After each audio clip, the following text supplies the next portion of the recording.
ধন্যবাদ ভিডিওটি প্লে করার জন্য। আজকে আমি একটু ভুট্টার চাষাবাদ নিয়ে একটু আলোচনা করব। তাহলে চলেন আমরা শুনি। মধ্য আশ্বিন অথবা মধ্য অগ্রহায়ণ এই সময়টাতে আসলে আমাদের ভুট্টা লাগানোর উত্তম সময়, যেটা রবি মৌসুমের হয়ে থাকে। আর যদি আমরা ইংরেজিতে বলি সেক্ষেত্রে হলো অক্টোবর নভেম্বর মাসে।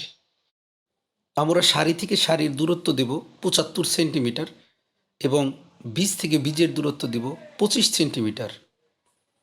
বীজ গজানোর 25 থেকে 30 দিন পর আমরা প্রথম সার উপরে প্রয়োগ করব এবং দ্বিতীয়বার যে সারটা দেব সেটা হলো বীজ গজানোর 40 থেকে 50 দিন পর।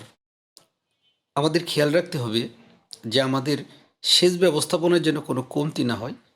15 থেকে 20 দিন চারার বয়স হলে, অর্থাৎ যখন 4 থেকে 5 পাতা হবে, ঠিক তখন একবার সেচ দিতে হবে এবং দ্বিতীয় সেচ দিতে হবে 30 থেকে 35 দিন বয়স হলে, যখন 8 থেকে 12 পাতা হয়।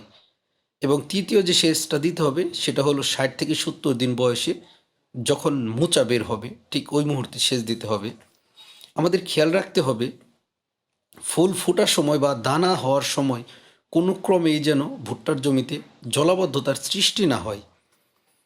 আমাদের ভুট্টা সাধারণত 75 থেকে 80 ভাগ যখন পরিপক্কতা আসে অথবা উজ্জ্বল খড়ের মতন হয়ে যায় মোচাটা, ঠিক তখনই আসলে ভুট্টা সংরক্ষণ করা যায়।